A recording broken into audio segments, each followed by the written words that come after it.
Hello everyone, now I will show you how to set up your NETGEAR router, WNR3500L. And before starting, if this video helps, please support me. I donate half of all donations to shelters.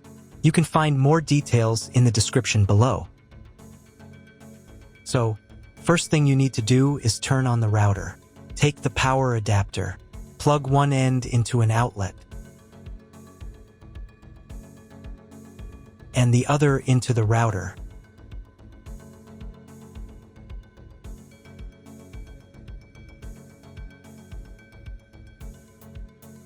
Then press the power button.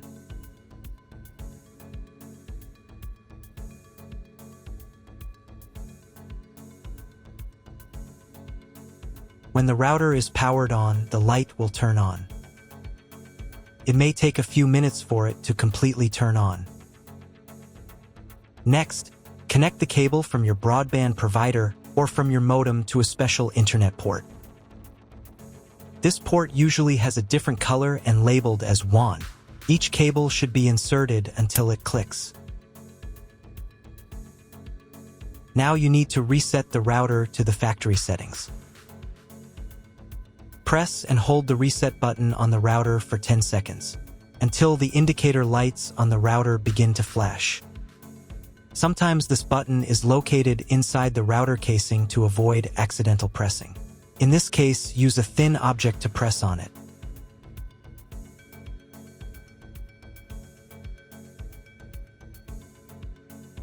The router will reboot and the settings will return to the factory defaults. Insert one end of the Ethernet cable that comes with the router into one of the Ethernet port.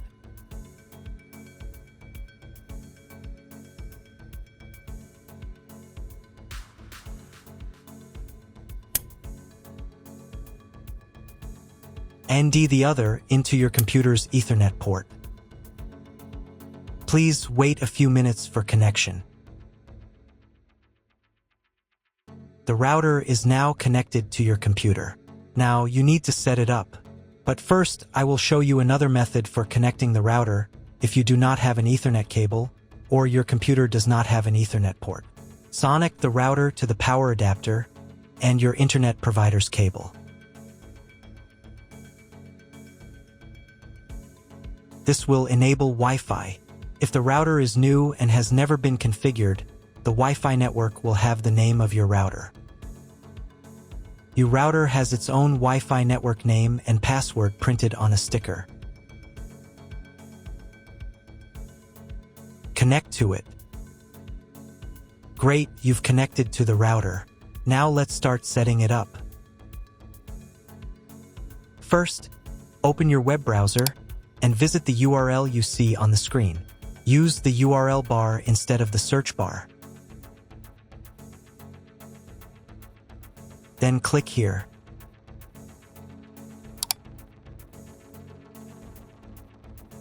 Read NETGEAR terms and conditions and click I agree button. Now you must select No, I want to configure the internet connection myself, and click Next button. And then click OK.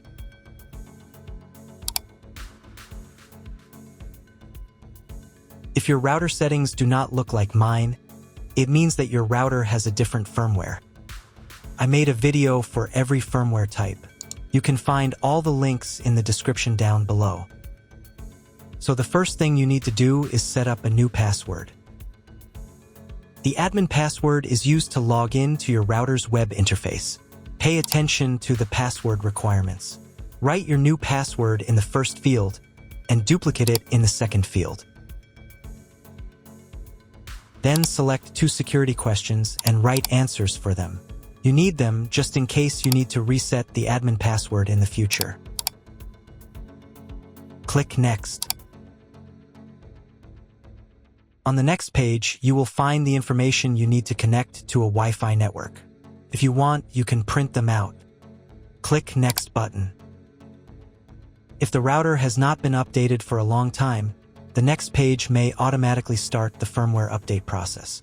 I recommend updating the firmware if a newer version is available. It will take about 3 minutes for firmware update. Please do not turn off the power or press the reset button. If the new firmware is not available, just click OK. Then you will be redirected to the NETGEAR's website, where you can register your router. If you want to, you can do it. I'm not going to do that, so I'm just going to close this window. Log in to the router's web interface again if you were logged out of it. Enter the standard username admin and password that you created a few minutes ago. Press Sign In button. In the top right corner, you can change the language of the router's website interface. To get the internet, go to Advanced.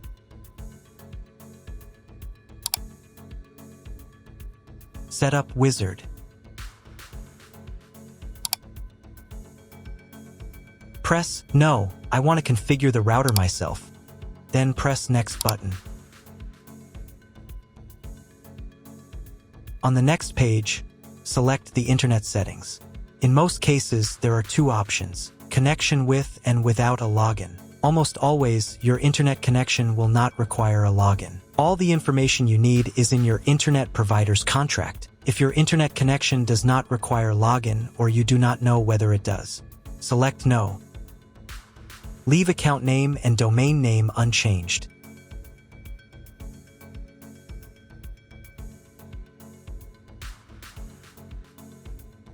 Then in Internet IP address section, choose Get Dynamically from ISP. In the DNS section, select Get Automatically from ISP as well. If your internet service provider only allows access to a specific MAC address, you must copy the MAC address of the main computer. If you are unsure of these settings, choose Use Default MAC Address. Check again that your settings are the same as mine. And click Apply. In most cases, it is not necessary to clone the MAC address. But if you can't get the internet connection after quick setup, later in the video I will show you how to clone MAC address.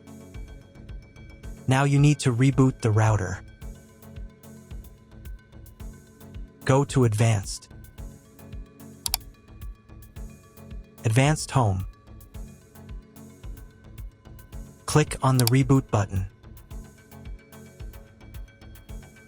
And click OK.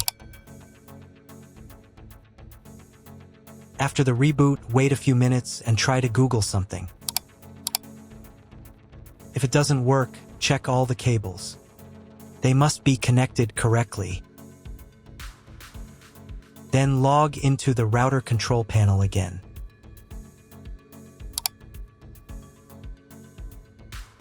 Go to Basic, Internet,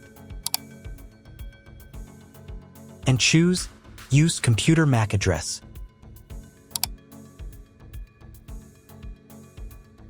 Click Apply button.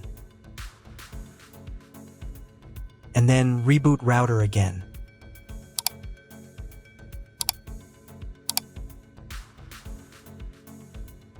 After a few minutes, check your internet connection. That's all. If you found my video helpful, please support my work. Half of all donations I send to animal shelters. All details are in the description down below.